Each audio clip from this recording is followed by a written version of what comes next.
I must have been very clear. I don't see any hands raised, no questions. CLPA Reuters, good afternoon. Monday, Great Britain announced a future combat aircraft project. I wanted to know your opinion about this. And there are groups like Rolls-Royce and Airbus. They have said that they were concerned about the consequences of the Brexit on their activity. So what about you? What do you think about this? Well, as for the announcement of the Tempest on Monday, well, that's good news. That means that there are countries in Europe that are interested in fighter aircraft, which is extraordinary. I remember the British said in the beginning of the years 2000, we'll never have fighter aircraft anymore. And that's why they bought the F-35. So the British are awakening, and that is good news for the fighter aircraft in general.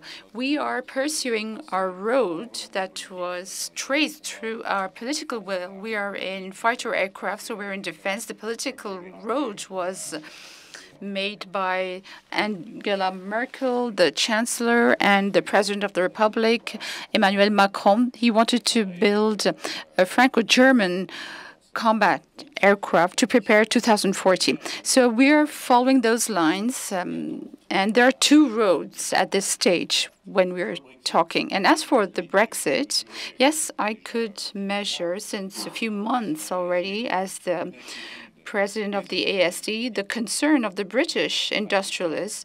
They weren't fans of the Brexit, I must say. And the closer the Brexit is coming, we're getting closer to the date, and the British industrialists are worried. The non-British ones are also worried, the European ones, because they have assets in the UK. So what is creating this concern is this uncertainty. Right now, we do not know, and the recent developments in the last few weeks won't help that. We do not know what will happen during the negotiations between the EU and the UK. So this uncertainty is playing on important fields like civil aviation, which are the agencies in the future that will control air control, the certification, etc. Will it still be EASA or not? So this is the question. Nobody can answer. The customs duties, etc. And the large companies like Airbus, Rolls, BA, etc. And I expressed myself under the GIFAS. We're extremely concerned with this date, the final date, and the absence of concrete negotiations on a certain number of important points. And the ASD published this concern and talked about all that was related to the Brexit and talked about aviation, space, and defense.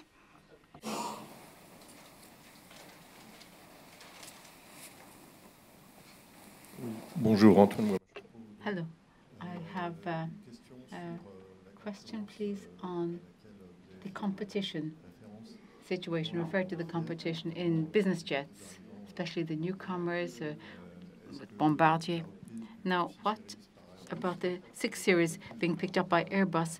Will that give more room for maneuver to Bombardier on prices and other aspects? And how do you perceive these new aircraft compared to your own offering, knowing that they won't be on the market until 2020, but they will be on the market nonetheless before the airplane that you're currently developing? That's in 2020. They'll be there already.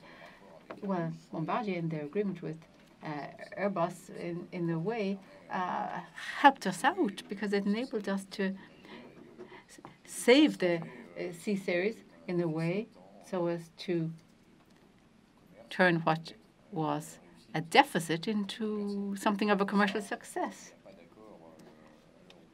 But at the moment, there is still no agreement between Airbus and Bombardier apart from that. I mean, that's the only thing. We'll have to see how it works out. Bombardier is indeed a sound competitor, no doubt about that. They're selling lots of airplanes. They've just brought out the 6,500 and the 7,500. They're doing a new engine of the Global 6000. It remains a Global 6000. It's not a new airplane. Global 6000 it is, with a new engine. That's what it is. But it'll be ready fairly quickly. We've taken a different option That is the 6X, 5,600 nautical miles with a wide cabin, much more modern. And that'll come out a bit later on. You know the reasons why. It's behind us now. But anyway, it should have arrived on the market a bit earlier. But anyway, the market can wait once it knows the product is worth waiting for. And that seems to be the case.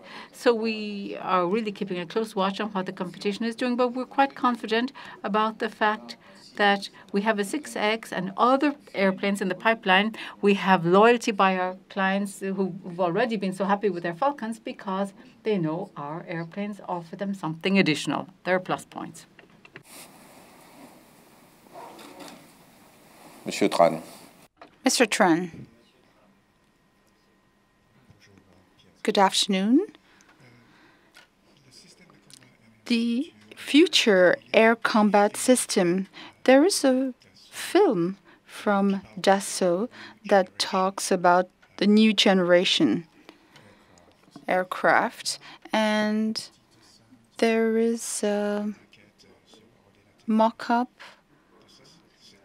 on the computer of this aircraft. Can you say a few things about that? Well, don't believe what you see when you see a mock-up. I've seen the mock-up of the Tempest, and according to my specialists and myself, we had seen that some 10 or 15 years ago. So a mock-up is a mock-up. That's just for communication.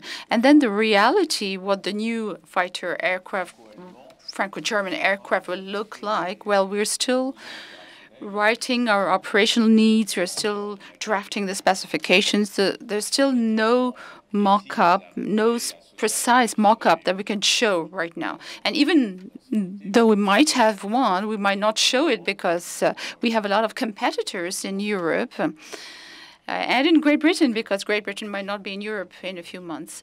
But your project, this roadmap, the FCAS, according to the film, it would be Dassault that would be the prime contractor for this fighter aircraft. So who would be the global architect of the system? Well, in the agreement with Airbus, Airbus is going to lead, is going to think about the system as a whole in terms of communication. Should we have future AWACS? And as for the fighter aircraft, we will take the leadership. But what is important is to have a leadership when we know how to do things. So why do we have cooperation programs? That's so that we can share the burden, so that we can increase the number of aircraft we can sell, so long as this cooperation is efficient. So the leadership that we were asking for, that we might obtain, we'll see what it will look like in the future. That is so that we can master the technologies, the skills, and so we can have an operational aircraft, because we have experience in this domain. The British also feel the same on their end, and we've worked together on the combat drones. It didn't work out, and now we have two teams. A question. If Belgium opts for the F-35, will it rule it out from a possible participation in the FCAS? It's not up to me to say that, says Mr. Trappier. Everybody must shoulder their responsibility and draw the consequences from decisions that are taken by others. Another question, just to go back to the Tempest project. Is it not an attempt, a despairing attempt by the UK to still exist? And won't it kind of, muddy the waters a bit? It was decided to not have so many projects in Europe anymore and have a more European project, not individual ones. And what might be the engine then, ultimately, of that combat aircraft?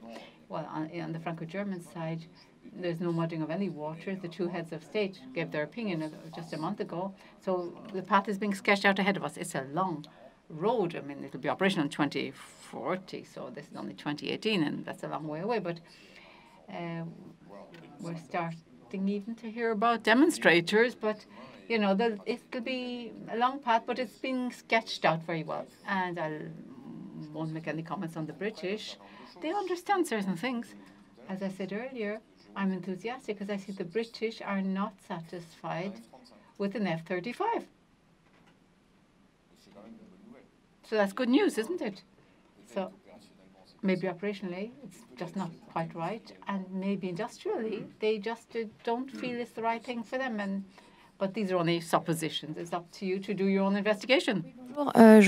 Hello, I have three questions. The first is on the Tempest project. Airbus has done a lot of lobbying so that the UK might join the FCAS project. What's your point of view about that, considering your leadership in fighter aircraft? The second question is in R&D. How will we be able to develop things in the 6X?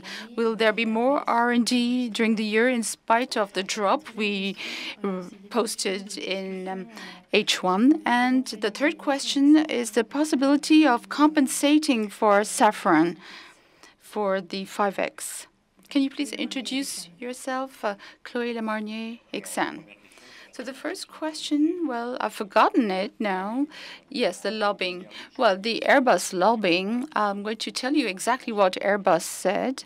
That's not what we heard here and there, but Airbus said, well, why shouldn't the British join us one day? So they're not closing the door to the British. That doesn't mean that they're asking the British to come and join the Franco-German project. And as for the 6X, you are going to see gradually the development of the self-funding through the 6X, but also because we're studying a new Falcon aircraft. So R&D is a bit low in terms of self-funding this first half, but it is going to develop in the second half and especially in the future. The third point, Safran, we are discussing with Safran about the consequences of the withdrawal of Safran from the 5X project and the stopping of the 5X project. For us, the 6X project is completely separate, and discussions are underway. And when we will reach a conclusion, we will let you know. Quand je dis ou pas, c'est pas qu'on vous dira pas. Or not, it's not that we won't tell you, but either there will be an agreement or there'll be no agreement. Yes, I'm from RFI. I'd like to know about the combat aircraft, please. I'd like to know if you are designing or thinking already about, if you're thinking about what will happen after the Rafale F4. I remember in the past, you were thinking of the next generation. Are you just focusing all your efforts on the project with Germany at the moment? Are you thinking about after that? No, we keep on thinking the whole time, says Mr. Trappier. It's good to think ahead. We'll have the F4 contract. That'll be good. But what's already, ahead of us is a bigger revamping, upgrading of the Rafale halfway through its life. The F4 is a standard, but we're giving thought to that. We're thinking of it. Will we do it or not? We'll see. We're working on it. We'll have some maybe heavy-duty changes that might have to be made to the Rafale midlife. Also, I said earlier that we would give thought to the upgrading of the components to do with weapons and some other parts. So we're giving thought to it. Yeah, we're continuing. For export, we're not just thinking, we're developing. Look at the Indian standard. It's not quite the same as the French standard. So we're already talking about development work there and doing development work. And we keep on thinking about new projects. And the Rafale will, for a long time, be building on these additional developments, additional contracts, including the new export contracts. So we will be living off all this design and development work, learning from what we'll be doing on the Rafale. What we're saying right now is that we've already got to set ourselves a roadmap for 2040 for a new plane. 22 years ahead of time now, we're starting to think about it, but it's not that far off when you look at the cycle times here in this industry to start off a thinking process. And we're working in cooperation, so that takes a bit longer too. You've got to learn to work together. And, it's not when you're alone, you take decisions faster, So with two, it's a bit longer. With three, it's a bit more. But, all of these things can take place in parallel, and that's what we intend to do. Good afternoon. Two questions. The first on services. You talked about it earlier on. How can the digital help you in a service portfolio? Do you have an objective Do you know what's going to happen in 5 to 10 years from now? And can we have a leverage effect on the installed base, or should we wait for the arrival of the new aircraft to have an acceleration in this area? And the second traditional question, can you go around all the discussions on the Rafale? Thank you. So as for the first point, yeah, the big data services, we're trying to imagine them, but we will imagine them while we keep walking. As the IT will grow, as all this will become more concrete, we will improve our services. We've already started. I'll give you an example. Tomorrow, we'll be working on additional contracts in the field of military support, for example, the famous Rafale, MCO, etc. And we have been asked not only the verticalization, but also support services in terms of data management and what are we going to do with all this data. So we're working in all these areas of military support. We are already providing services to the new entity in charge of supporting the aircraft. So this has already begun. Now, in Falcons, well, it's the same thing. For the support, we've already started setting up services. It goes through the digital because we are, for example, if you have an aircraft at the other end of the world, you can already consult the maintenance manuals through some IT tools that we are developing, and so on and so forth. So right now, this is just the beginning of all that we'll be able to do thanks to digitalization of the company, of our subcontractors too, because we're not on our own. There has to be a digital continuity with our partners. So this is just the very beginning, and we'll have more and more services that we'll be able to develop. And this was presented to you in the previous years in the field of support, relations with our partners, relations with our clients. Gradually, there'll be more interaction and connection based on this common databases, and the services we'll be able to provide. And as for the second topic, yes, the Rafale export. Well, I can't say much. We have already sold to India. We hope to sell more to India. We'll have to work on this. And you have probably seen that in Belgium, we are trying to do so, but it's going to be difficult because we do not know if they are interested in our offer. But it's the French authorities that are dealing with this, but all this is very cloudy.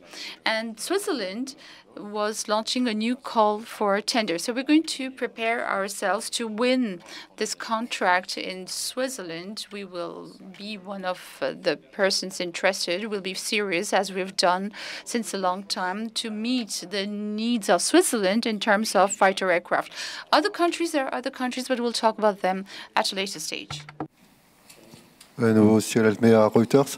Yes, hello, I'm from Reuters. Concerning the annual objective concerning the deliveries of Falcons, you say the market is picking up. Are you prudent in your objective then? That's one question. And secondly, on the export prospects for the Rafale, recently we gathered in the Tribune newspaper that on the Egyptian side, things are getting a bit better. Have you started talking again about more favorable prospects on Falcon? Says Mr. Trappier, yes, the company is very prudent in the way it manages things. This is just the way we've always done things. And yes, yeah, the objective we set of 40 Falcons for 2018 is the result of two things. Firstly, we brought down our production pace when the market was low, because there's no point in making aircraft if you're not selling them. So that's one thing. And then secondly, we're prudent with this figure of 40 when it comes to deliveries for 2018. So we're cautious, twice around, but we like to manage wisely and take care of the company well. And when we quote figures, usually we stick to them. Regarding Egypt, you talked about improvement. I haven't seen the decline myself. So we delivered our Rafales in 2017. As you heard, we support the Egyptian Air Force. Every single day, there's a large team over there. The climate is good. Working atmosphere is good.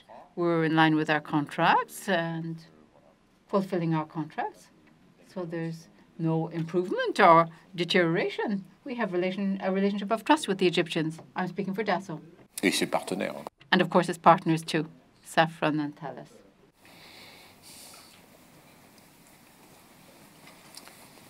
Monsieur Lièvre.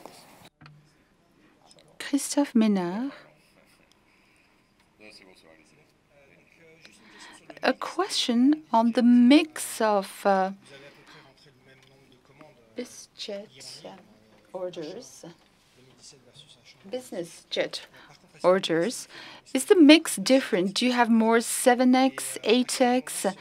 And when will this actually happen in your sales? Will it be in H2, right from 2019? You know, we don't give you this information, so we can't give it to you now.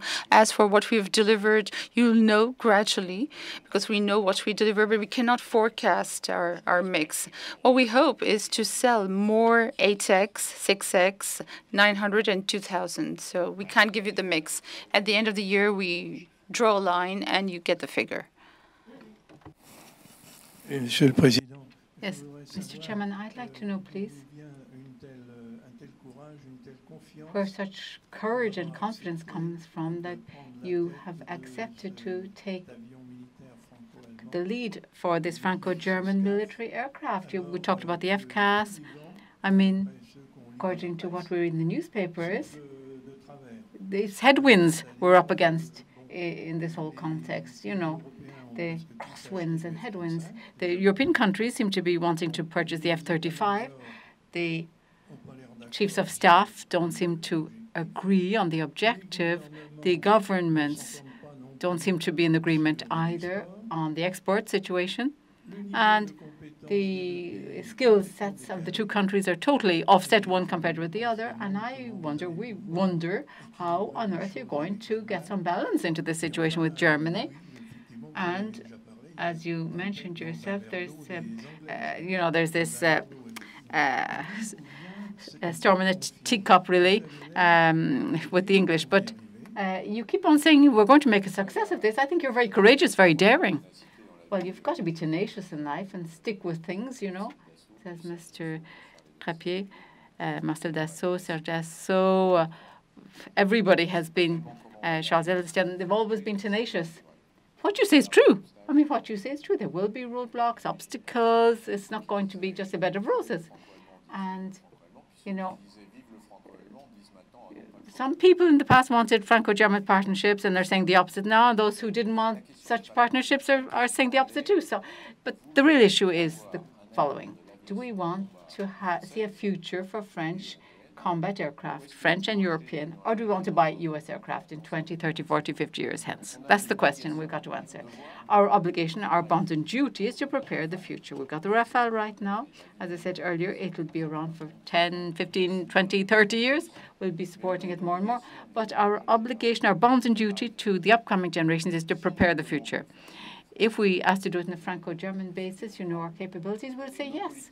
But the politicians, be they from the right, the left, or the center, won't talk about the others, they are encouraging us to go for cooperation. They're the ones who grant the budgets.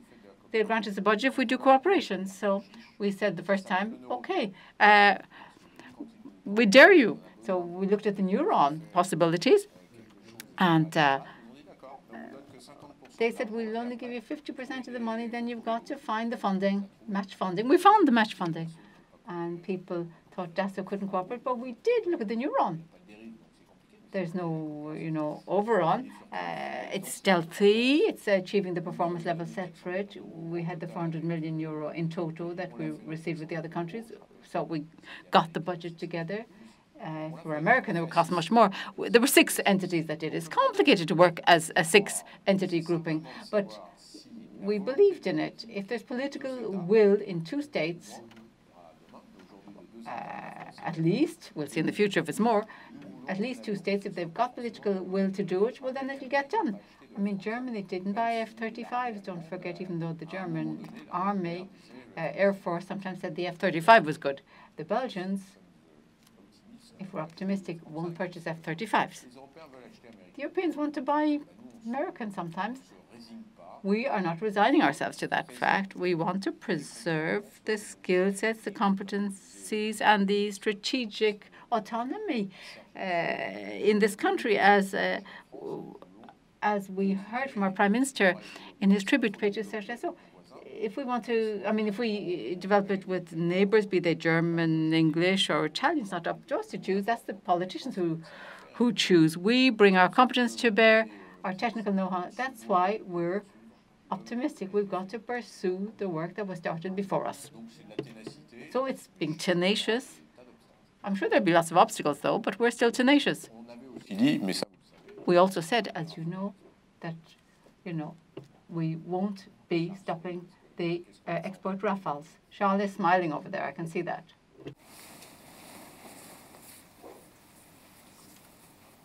Bon.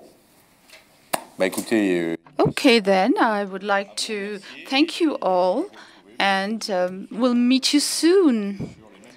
And we'll talk about the same topics again. Thank you very much, and hope to see you soon.